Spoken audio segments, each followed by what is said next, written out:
स्वातंत्र्य दिनाच्या पूर्वसंध्येला म्हणजेच 14 ऑगस्ट रोजी सायंकाळी 6 वाजता पोलीस अधीक्षक वाशिम यांच्या अंतर्गत असलेल्या कारंजा लाड उपविभागीय पोलीस अधिकारी कार्यालयाच्या इमारतीचा उद्घाटन समारंभ वाशिम जिल्ह्याचे पालकमंत्री तथा महाराष्ट्राचे वित्त नियोजन, राज्य उत्पादन शुल्क, कौशल विकास आणि उद्यमिता विपणन मंत्री शंभूराजे देसाई यांच्या शुभ हस्ते करण्यात आला। या कार्यक्रमाचे अध्यक्ष म्हणून मनुष्यबळ विकास, दळणवळण, माहिती व तंत्रज्ञान राज्यमंत्री संजय धोत्रे हे उपस्थित राहणार होते। मात्र कोरोनाच्या पार्श्वभूमीवरती आणि सुरू असलेला सततधार पाऊस यामुळे ते उपस्थित राहू शकले नव्हते। या कार्यक्रमाचे उद्घाटक शंभूराजे देसाई तसेच कार्यक्रमाचे अध्यक्ष म्हणून आमदार राजेंद्र पाटणी, कारंजा मानोरा विधानसभा मतदारसंघाचे माजी आमदार प्रकाश डहाके, वाशिम जिल्ह्याचे जिल्हाधिकारी ऋषिकेश मोडक, कारंजा लाड नगर परिषदेचे नगराध्यक्ष शेषराव ढोके, वाशिम जिल्ह्याचे पोलीस अधीक्षक वसंत परदेशी,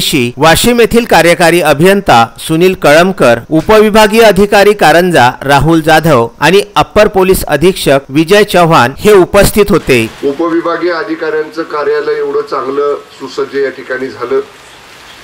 मी कारंजा गावामध्ये आल्यापासून या शहरामध्ये पाहिलं, मगाशी विश्रामगृहावरती गेलो, तिथं ती इमारत कशी आहे ती पाहिली, ही इमारत पाहिली आणि निश्चितपणे ग्रामीण भागामध्ये सुद्धा तालुका प्लेस आहे, पण तालुका ठिकाण असणाऱ्याचं शासकीय विश्रामगृह कसं आहे, उपविभागीय अधिकाऱ्यांचं ऑफिस किती सुंदर आहे, जवळपास 1.5 कोटी रुपये याच्यासाठी मंजूर झालेत आमच्या बांधकाम खात्याच्या अधिकाऱ्यांनी सांगितलं। शेवटी लोकांची सोय होणार आहे। उपविभागीय अधिकाऱ्यांच्याकडे येणारे तक्रारदार असतील, सर्वसामान्य नागरिक असतील, जनतेतली काही लोक असतील, त्यांना आल्यानंतरची सुविधा इथं आणि शेवटी काम करणारा आमचा अधिकारी सुद्धा जो आहे, पोलीस दलातला आमचा वरिष्ठ अधिकारी असेल, नाहीतर आमचा पोलीस जवान असेल, आमचे महिला पोलीस कर्मचारी असतील, त्यांना सुविधा चांगल्या असल्या तर त्यांची मनस्थिती चांगली राहून त्यांना काम करण्याला सुद्धा या ठिकाणी हुरूप येतो। पाटणी साहेबांनी सांगितलं आल्यानंतर की आमचं पोलीस वसाहतीची परिस्थिती कशी आहे। संपूर्ण राज्यामध्ये हळूहळू आपण ही आता सुरुवात केली। जिल्हास्तरीय जिल्ह्याचं जे ठिकाण आहे तिथल्या ज्या पोलीस क्वार्टर्स आहेत, संपूर्ण महाराष्ट्रामध्ये जिल्हा ठिकाण असणाऱ्या शहरांमधल्या पोलिसांच्या क्वार्टर्स राहण्याची व्यवस्था चांगली करण्याचं काम आपण सुरू केलं। मला वित्त राज्यमंत्री म्हणून पाटणी साहेबांना आणि आपल्या सर्वांना सुद्धा सांगायला आनंद वाटेल की पोलीस हाऊसिंगसाठी, पोलिसांच्या निवासांच्या व्यवस्थेसाठी एवढी मोठी तरतूद अर्थसंकल्पात कधी नव्हती झाली, परंतु माननीय उद्धव ठाकरे साहेबांच्या नेतृत्वाखालचं जे महाविकास आघाडीचं सरकार आहे आणि योगायोगानं माझ्याकडे गृह विभागाचं सुद्धा आणि वित्त विभागाचं सुद्धा राज्यमंत्रीपद आहे। आम्ही यंदाच्या वर्षी पाटणी साहेब बजेट बुक बघा, आपण 450 कोटी रुपये पोलिसांच्या निवासाकरता, महाराष्ट्रातल्या पोलिसांच्या निवासाकरता या ठिकाणी आपण तरतूद केलेलं आहे। आता ही निसर्गाचं कोविडचं संकट आलं, त्यामुळे आता आपण नवीन कुठली कामं सुरू करत नाही। जो काही पैसा उपलब्ध आहे तो सगळा कोविडच्या कामासाठी प्रायोरिटीने आपण खर्च केला, कारण ती गरज आहे। काम एखादं आजच्या ऐवजी 6 महिन्यानं होईल, वर्षानं होईल, परंतु ही कोविडचं संकट टाळायसाठी सरकारच्या तिजोरीतला पैसा खर्च झाला पाहिजे। पैसा खर्च करा, त्याच्यासाठी मागं पुढं पाहू नका, हा आदेश पहिल्या बैठकीमध्ये माननीय मुख्यमंत्री महोदयांनी आम्हाला मंत्रिमंडळाला दिला, राज्याच्या सगळ्या प्रशासनाला दिला। कोविडचं संकट प्रभावीपणानं आपण हाताळतोय। रुग्ण वाढू नयेत, समजा वाढलेले रुग्ण असतील तर त्यांना चांगले उपचार मिळावेत, चांगल्या सुविधा मिळाव्यात, ह्या सगळ्या गोष्टी त्या कोविडच्या अनुषंगानं आपण संपूर्ण महाराष्ट्रामध्ये या ठिकाणी करतोय।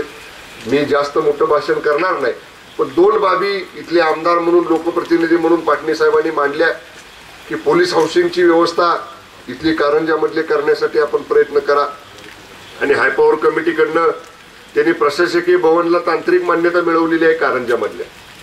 पण पाटणी साहेब, आपल्याला माहिती आहे माझा स्वभाव, मी स्पष्ट बोलतो, आपल्यालाही माहिती आहे की नवीन कामं कुठली करू नका असे वित्त विभागानं GR काढलेलं आहे आपण, पण जेव्हा केव्हा हा GR शिथिल होईल आणि जेव्हा केव्हा राज्य सरकार नवीन इमारती बांधणं, नवीन कामांना मंजुऱ्या देणं किंवा नवीन कामासाठी तरतुदी करणं, ह्या गोष्टी जेव्हा या ठिकाणी सुरू करेल, तेव्हा निश्चितपणानं जिल्ह्याचा पालकमंत्री म्हणून मी सांगेन की पोलिसांच्या घरांसाठी राज्याचा गृह राज्यमंत्री म्हणून प्राधान्याने इथल्या गोष्टीचा मी जरूर विचार करेन, एवढी ग्वाही देतो। प्रशासकीय भवन सुद्धा पाटणी साहेब आपण मागताय, पण नुसतंच मागताय, आमच्याबरोबर या, तुम्ही आता तिकडे बसून मागताय, तिकडे या मागायचं तुम्ही, म्हणजे असं म्हणत नाही मी, पण आपली जुनी मैत्री आहे, आपली मैत्री आहे, मैत्री कायम राहील. पक्ष कुठलाही जरी असला तरी तुम्हाला माहिती आहे आपलं, तुमची कामाची पद्धत आणि माझी कामाची पद्धत, त्याच्यामध्ये आम्ही कधी मैत्री कुठं म्हणजे मैत्रीमध्ये कधी पक्षीय राजकारण आणू दिलं नाही.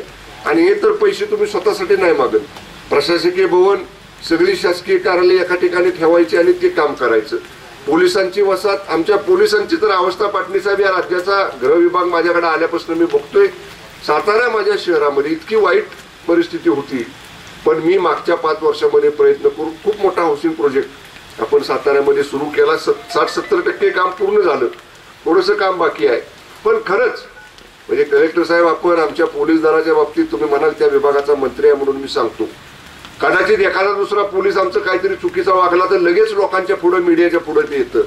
पण घराची राहायची अवस्था चांगली नाही, 16-16, 18-18 तास काम करायचं, कुटुंब एका ठिकाणी ड्युटीला जायचं दुसऱ्या ठिकाणी, जेवण एकदा सकाळचं बरोबर घेऊन गेलं तर ते जेवायला ठिकाण बसायला बसून 2 मिनिटं जेवायला मिळेल का नाही, एवढ्या बिकट परिस्थितीत माझा पोलीस काम करत असतो. ती बाजू लोकांच्या समोर येत नाही. आणि मग कुठेतरी एखाद्या पोलिसाने छडी उगरली, काठी उगरली, कुठेतरी एखाद्या त्याच्याकडनं काही चूक झाली तर त्यालाच रंगवून सांगून या ठिकाणी पुढे आणलं जातं. पण दुसरी बाजू सुद्धा माझ्या पोलीस जवानांची, माझ्या पोलीस दलातल्या अधिकारी कर्मचाऱ्यांची पाहिली पाहिजे, की तसं पाहिलं तर फारशा सुविधा आम्ही त्यांना दिलेल्या नाहीत. आतापर्यंत आमचं गृह विभाग त्यांना सगळ्या फार मोठ्या सुविधा देऊ शकलेल्या नाही. पण माझ्यावरती जबाबदारी जी मला मिळालेली आहे, राज्याचं रक्षण करण्याची, सुरक्षा देण्याची, कायदा सुव्यवस्था प्रस्थापित करण्याची, त्याच्यासाठी जे जे त्यांच्यावर जबाबदारी आपण टाकतो ती जबाबदारी ही लोक पार पाडत असतात. त्यांना सुविधा मिळाल्या पाहिजेत. माननीय मुख्यमंत्री महोदयांनी तर बजेटचं जेव्हा आम्ही सादरीकरण माननीय मुख्यमंत्री महोदयांच्याकडे वित्तमंत्री आणि आम्ही दोघांनी केलं, तेव्हा मी जेव्हा हा विषय समोर साहेबांच्या मांडला की साहेब, पोलीस हाऊसिंगसाठी आपल्याला ज्यादा पैसे यावर्षी ठेवावे लागतील, कारण महाराष्ट्रातल्या पोलिसांच्या घरांची अवस्था बिकट आहे. पहिल्यांदा आपण 450 कोटी रुपये माननीय मुख्यमंत्री उद्धव ठाकरे साहेबांच्या मान्यतेने आपण ठेवले. जरूर हे कोविडचं संकट बाजूला गेलं की त्याही कामाला आपण प्राधान्याने निश्चितपणाने विचार करू. आणि ते करताना शेवटी मी पालकमंत्री पाटणी साहेब या जिल्ह्यात आहे. आपण जसं या मतदारसंघाचे आमदार आहात तसं राज्य सरकारचा मंत्रिमंडळाचा प्रतिनिधी, माननीय मुख्यमंत्र्यांचा प्रतिनिधी म्हणून या जिल्ह्यामध्ये काम करताना या जिल्ह्यामध्ये सुद्धा विकासाच्या कामासाठी अधिकचा पैसा आला पाहिजे, अधिकचा निधी आणला पाहिजे. आपले पाटणे साहेब सांगतील, आपण प्लॅन सुद्धा यंदा वाढवून घेतला. वित्त विभागाचा राज्यमंत्री आणि ह्या जिल्ह्याचा पालकमंत्री असताना तोही फायदा आपल्याला एक मिळाला. चांगल्या पद्धतीनं डिस्ट्रिक्ट प्लॅनला पैसे या ठिकाणी आपण वाढवून आणले. अजून सुद्धा ज्या काही योजना असतील त्याच्यामध्ये अधिकचा लाभ या वाशिम जिल्ह्याला कसा मिळवता येईल याच्यासाठी मी प्रयत्न करेन. याच्यापेक्षा जास्त मोठं भाषण करत नाही. 6 वाजताचा कार्यक्रम होता, थोडंसं येण्यामध्ये मला विलंब झाला, त्याबद्दल मी दिलगिरी व्यक्त करतो. आणि सुंदरशी इमारत ज्यांनी कुणी ठेके कॉन्ट्रॅक्टरनी बांधली असेल त्याचं अभिनंदन करतो. आपल्या बांधकाम खात्याचे अधिकारी, त्यांच्या देखरेखीखाली हे काम झालं त्याच्याबद्दल त्यांचं अभिनंदन करतो.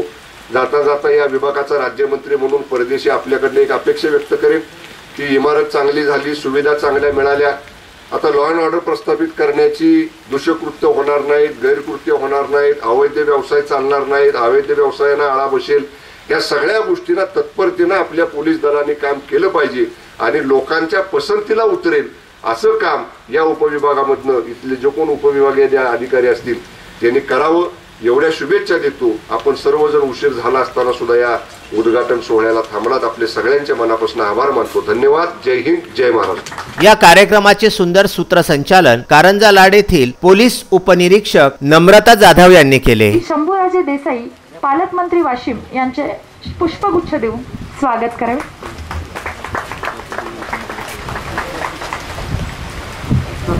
धन्यवाद सर. आपल्या जिल्ह्याचे जिल्हाधिकारी श्री ऋषिकेश मोडक सर यांचे स्वागत माननीय पोलीस अधीक्षक सर करतील अशी मी त्यांना विनंती करते.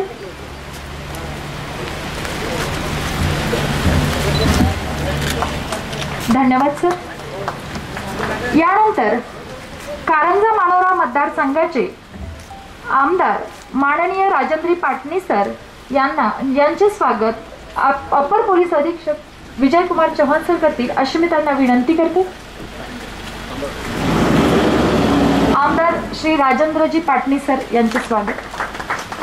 कारंजा दारव्हा रोडवरती ITI कॉलेजच्या बाजूलाच या भव्य दिव्य अशा वास्तूची निर्मिती करण्यात आलेली आहे। कारंजा उपविभागीय पोलीस अधिकारी कार्यालय हे आतापर्यंत कारंजा लाड येथेच यशवंत कॉलनी परिसरामध्ये स्थित होते। आता कारंजा उपविभागीय पोलीस अधिकारी कार्यालयाला स्वतःची इमारत मिळाल्यामुळे हे कार्यालय येथे स्थानांतरित होत असल्याचा आनंद सुद्धा पोलिसांतर्फे व्यक्त करण्यात आला। या कार्यक्रमाचे विनीत कारंजा लाड येथील उपविभागीय पोलीस अधिकारी संजय पाटील हे होते। या कार्यक्रमाला कारंजा लाड येथील ठाणेदार सतीश पाटील यांचेसह कारंजा लाड पोलीस स्टेशनचे व ग्रामीण पोलीस सुद्धा उपस्थित होते। सर 1999 हे DB मध्ये हे डिव्हिजन सुरू झालं आणि तेव्हापासून यामध्ये इमारत स्वतःची नव्हती। काही काळ सुरुवातीला नगरपालिकेच्या इमारतीमध्ये हे सुरू झालं आणि मग 2004 साली एक भाड्याने इमारत घेण्यात आली, तिथे हे सुरू होतं। गेले 1-1.5 वर्षापासून हे काम चालू होतं आणि शेवटी आपल्या काळात ते पूर्ण झालेलं आहे आणि आज हा उद्घाटन सोहळा होतो आहे। विदर्भ न्यूज करिता कारंजा लाड येथून अक्षय लोटे यांचा वृत्तांत।